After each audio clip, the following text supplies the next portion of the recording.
Halo teman-teman, apa kabar kalian semua? Semoga sehat selalu dan segera terbebas dari jeratan setan pinjol, dari teroran debt collector pinjol yang sangat mengganggu, yang sangat menjengkelkan, yang membuat Anda stres bahkan frustasi setengah mati. Mungkin teman-teman pernah menerima ancaman yang berisikan seperti ini. Jangan coba-coba ganti nomor kalau tidak mau berujung ke pidana dan pengambilan aset-aset yang ada di rumah Anda. Begitulah kira-kira kurang lebih bunyi ancaman yang selalu disampaikan oleh para debt collector pinjol ketika mereka sangat khawatir, ketika mereka sangat ketakutan kalau nasabah yang macet bayar itu mematikan nomor telepon, menghapus WA dan emailnya karena mereka sangat takut sekali akan hal itu. Sebab kalau sampai itu terjadi, maka mereka tidak akan bisa lagi menekan Anda. Mereka tidak akan bisa lagi meneror Anda. Bahkan mereka akan kehilangan kontrol atas Anda. Bahkan, bos Asosiasi Fintech Pendanaan Bersama Indonesia pun ikut-ikutan menyampaikan tekanan tersebut. Saking takutnya nih pinjol-pinjol ini kalau Anda sampai menghilangkan atau mengganti nomor Anda, menghapus WA Anda, atau mengganti email Anda. Mereka sengaja menyampaikan tekanan-tekanan seperti ini. Anda mau ganti nomor seperti apapun, pinjol tetap bisa melakukan pelacakan untuk menemukan nomor baru Anda, katanya. Akibat dari teroran debt collector dan ucapan bos AFVI tadi itu, maka banyak nasabah yang khawatir dan nasabahnya takut kalau ganti nomor atau ganti WA atau ganti email akan berujung penjara dan barang-barang akan disita atau diambil karena hutang juga nanti sudah membengkak. Karena kalau sudah lama tidak ditagih, katanya hutangnya akan membengkak sampai berkali-kali lipat dari total pinjamannya. Itulah ancaman-ancaman yang mereka sampaikan, yang sengaja mereka buat dengan segala macam kalimat-kalimat yang membuat Anda takut. Katanya mereka sengaja membiarkan hutang kita menumpuk sampai sebanyak-banyaknya, baru mereka melakukan penagihan. Benarkah seperti itu? Saya mau jelaskan secara ringkas, padat, dan jelas. Tapi sebelum kita lanjut, berulang-ulang saya mau sampaikan kepada teman-teman yang masih takut galbay, yang masih tetap jadi budak pinjol, yang masih memaksakan diri untuk terus membayar pinjol dengan pinjam sana-sini, jual aset-aset, apalagi pinjol lagi ke pinjol lain sehingga utang Anda semakin menumpuk. Supaya Anda jangan jadi budak pinjol selamanya, supaya jangan jadi sapi perah pinjol selamanya, Anda masuk ke grup WA dan Facebook P3N, Persatuan Pemberantas Pinjol Nusantara. Di grup ini, Anda akan punya banyak teman yang bisa memberikan pemahaman kepada Anda, pengertian kepada Anda, support, dukungan, dan juga tips-tips bagaimana cara galbay. Ternyata galbay itu tidak semenakutkan dan tidak seribet yang Anda pikirkan. Galbay itu sangat simpel sebenarnya. Nah, dengan masuk ke grup ini, Anda akan paham itu sehingga Anda tidak akan mempan lagi ditakut-takuti, diteror, diancam-ancam oleh para debt collector pinjol. Di grup ini sudah banyak teman-teman kalian yang terselamatkan dari perbudakan setan pinjol. Ketika Anda masuk ke grup, Anda akan melihat betapa bahagianya mereka di grup karena mereka sudah terlepas dari beban yang begitu berat, yaitu beban pinjol. Dan mereka tidak takut lagi dengan yang namanya teroran para debt collector pinjol. Hoaks-hoaks, ancaman-ancaman yang disampaikan oleh para debt collector pinjol. Karena mereka sudah tahu dan sudah paham itu sepenuhnya. Akhirnya mereka tidak punya ketakutan apapun lagi. Silahkan gabung ke grup WA dan Facebook P3N lewat link yang sudah saya sematkan di kolom komentar video ini. Supaya Anda terbebas dari perbudakan jadi sapi perah pinjol selamanya. Kalau tidak, Anda akan hancur atau bahkan nanti Anda akan masuk ke jasa-jasa konsultan hutang, jasa lawyer-lawyeran, jasa joki pinjol, dan lain sebagainya. Sudah banyak korban mereka. Dengan masuk ke grup ini, Anda juga akan terhindar dari hal-hal seperti itu. Jasa-jasa hapus data dan lain sebagainya. Karena mereka itu hanyalah penipuan yang menjanjikan, yang muluk-muluk kepada Anda supaya Anda keluar dana kepada mereka, supaya mereka dapat duit. Akhirnya Anda tergiur dan Anda semakin terbenam lagi. Jadi dengan masuk ke grup ini, semua itu tidak akan bisa menjerat Anda lagi. Baik, kita lanjutkan ke pembahasan kita tentang dipenjara atau diproses ke jalur hukum gara-gara mengganti nomor telepon, WhatsApp, dan email. Kenapa hal ini selalu dibesar-besarkan oleh para debt collector? Kenapa debt collector selalu menyampaikan atau terus-menerus mengancam Anda mengenai hal itu? Kalau misalnya Anda mengganti nomor akan berujung ke penjara. Kalau Anda mengganti WhatsApp akan berujung diproses ke jalur hukum. Begitu juga dengan email.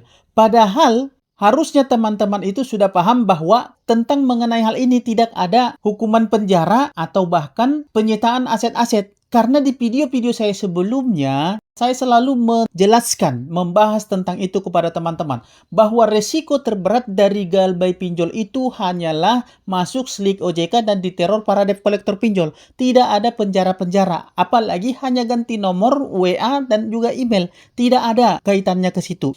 Bahkan saya selalu menyampaikan ataupun menekankan kepada teman-teman bahwa sumber-sumber masalah yang paling besar itu selalu dari telepon yang selalu menekan Anda, dari WhatsApp yang selalu menakut-nakuti Anda dengan kalimat-kalimat yang membuat Anda down, yang membuat Anda ketakutan, yang membuat Anda stres, dan email-email yang selalu mengirimkan surat somasi, ancaman-ancaman, dan lain sebagainya kepada Anda. Saya tidak pernah tidak menyinggung hal itu kalau saya menyampaikan edukasi kepada teman-teman. Karena ketiga hal inilah penyumbang kepanikan terbesar kepada teman-teman. Sekarang teman-teman harus dibenturkan dengan yang namanya statement ganti nomor berujung penjara. Padahal itu nggak ada sama sekali dan nggak ada kaitannya dengan hukum pidana. Orang nomor-nomor kita kok, email-email kita kok. Dan di dalam surat perjanjian hutang piutang itu tidak ada kalau ganti nomor, kalau ganti WhatsApp, kalau ganti email nanti akan dikenai sanksi atau bahkan pidana. Nggak ada ya. Teman-teman, saya mau kasih tahu nih ya. Kenapa debt collector itu begitu benci ketika Anda mengganti nomor? Saya berulang kali menyampaikan bahwasanya kekuatan dari debt collector pinjol itu adalah nomor telepon Anda. Namanya juga pinjol, pinjaman online. Jadi kekuatan mereka itu adalah nomor telepon Anda, WhatsApp Anda, email Anda. Ketiga hal inilah yang mereka bisa pakai secara terus-menerus untuk menekan Anda. Ketiga hal inilah kekuatan mereka untuk melumpuhkan mental Anda. Kok bisa bang kekuatan mereka ada di sana? Iya, kekuatan mereka itu ada di online. Di online, di telepon, di WA, dan juga di email. Karena begini, saya mau tanya kepada teman-teman. Emang Deskol itu kerjanya ngapain? Deskol itu kerjanya melakukan penagihan. Kerja tambahannya apa? Kerja tambahannya adalah melakukan penekanan, melakukan teror-teror, menakut-nakuti Anda, mengancam-ancam Anda. Melalui apa dia melakukan itu? Mereka melakukan penagihan melalui WA, telepon, dan juga email. Melalui telepon, WhatsApp, dan email. Saya juga selalu menyampaikan tingkat keberhasilan debt collector itu atau deskol itu, namanya pun deskol. Deskol itu adalah debt collector yang berada di balik meja yang hanya mengirimkan ancaman-ancaman atau teroran penagihan kepada Anda supaya Anda bayar. Disitulah kekuatan mereka. Itulah yang mereka usahakan untuk menjadikan Anda stres, menjadikan Anda takut. Poin plusnya adalah ketika Anda takut dan ketika Anda stres, akhirnya Anda memaksakan diri untuk membayar pinjol. Padahal situasi dan keadaan ekonomi Anda sudah tidak memungkinkan lagi untuk membayar pinjol. Nah, disitulah kemenangan mereka. Itulah yang mereka pakai untuk mengontrol Anda dari jarak jauh. Makanya sangat penting sekali bagi mereka supaya Anda tidak mengganti telepon, supaya Anda tidak mengganti WhatsApp, supaya Anda tidak mengganti email. Dengan media ini tadi, mereka akan menyumbangkan ketakutan-ketakutan kepada diri Anda. Mereka akan berusaha mengontrol Anda, mengirimkan ketakutan-ketakutan kepada Anda, kalimat-kalimat ancaman, kalimat-kalimat yang berbunyi, yang berusaha untuk membuat mental Anda down. Dan pemikiran Anda pun berusaha untuk mereka rubah dari pemahaman Anda yang sebelumnya dengan berbagai cara. Ketika Anda ketakutan, ketika ketakutan itu mempan untuk menghancurkan mental Anda dan pemikiran Anda pun mulai bergeser dari yang logika kepada yang tidak logika lagi dan ketakutan-ketakutan pun mulai berdatangan ke pikiran Anda, akhirnya Anda mulailah gali lubang tutup lubang. Anda mulai nekat untuk pinjam sana sini.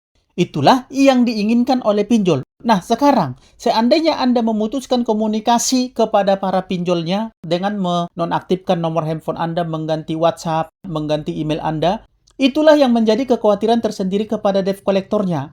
Karena mereka tidak akan bisa lagi untuk mengontrol Anda. Mereka tidak akan bisa lagi memberikan laporan kepada atasan mereka.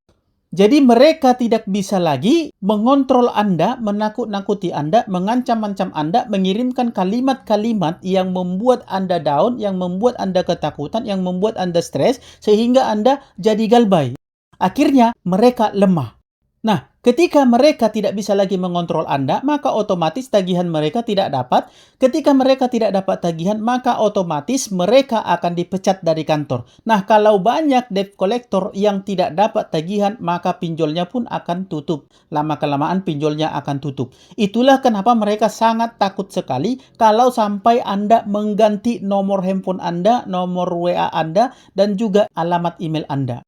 Jadi masalah kalau nanti Anda tidak bisa dihubungi oleh para debt collector, hutang Anda akan menumpuk, akhirnya mereka akan datang untuk mengambil aset Anda karena hutang Anda sudah menumpuk berkali-kali lipat. Sebenarnya itu tidak akan terjadi. Kenapa saya katakan itu tidak akan terjadi? Karena OJK sendiri telah menetapkan bahwa hutang itu tidak boleh bunganya dan dendanya itu lebih besar 100% daripada pokok hutangnya. Artinya, jika Anda minjam 3 juta, maka berapa lama pun Anda galbay, hutang Anda tidak akan pernah lebih dari 2 kali lipat dari 3 juta, yaitu 6 juta. Jadi jangan takut. Kemudian kalau masalah bunga dan denda, Anda bisa negokan setelah Anda nanti punya duit mau membayarnya. Dan itu sudah wajar dan lumrah terjadi pada saat ini dan sudah banyak nasabah yang melakukan hal itu dan hutang mereka lunas. Artinya ketika Anda gagal bayar, Anda bukan semakin berat, baik secara bunga dan denda. Secara bunga dan denda, pinjol dibatasi oleh OJK-nya bahwa bunga dan denda pinjol itu tidak boleh melebihi 100% dari pokok hutangnya. Dan dendanya ini tadi pun bisa Anda negokan sampai 100% dihapus. Artinya Anda tinggal bayar pokok hutangnya saja. Jadi masalah katanya diancam akan dipidana penjara, aset Anda akan disita, itu tidak ada. Karena dipidana penjara tidak ada hukumnya ke sana, kemudian masalah aset disita tidak bisa sampai ke sana. Karena kalau Anda minjam di pinjol ini, itu pinjaman online itu pinjaman tanpa agunan. Jadi tanpa agunan tidak ada hubungannya dengan harta-harta Anda. Jadi begitu ya teman-teman. Jadi mulai saat ini Anda pahami bahwa ancaman-ancaman para debt collector ini sebenarnya semuanya hanyalah hoax, tidak lebih dari ancaman-ancaman hanya untuk menimbulkan ketakutan dalam diri Anda, kecemasan dalam pikiran Anda, kemudian mental Anda dibuat down supaya Anda berusaha untuk membayar hutang dan Anda pinjam sana-sini dan akhirnya Anda semakin terjerat di dalam jeratan lumpur setan pinjol dan mereka berhasil. Hanya itu tujuan sebenarnya. Di lain itu tidak ada. Masalah hukum tidak ada, masalah sita-sita aset Anda tidak ada. Oke teman-teman, semoga dapat dipahami dan mulai saat ini jangan pernah takut dengan ancaman dari para debt collector pinjol, ancaman apapun itu. Karena dari 10 yang disampaikan oleh debt collector pinjol, 11 itu adalah kebohongan. Oke teman-teman, sampai ketemu di sesi-sesi berikutnya. Semoga bermanfaat dan akhir kata saya ucapkan salam sahabat.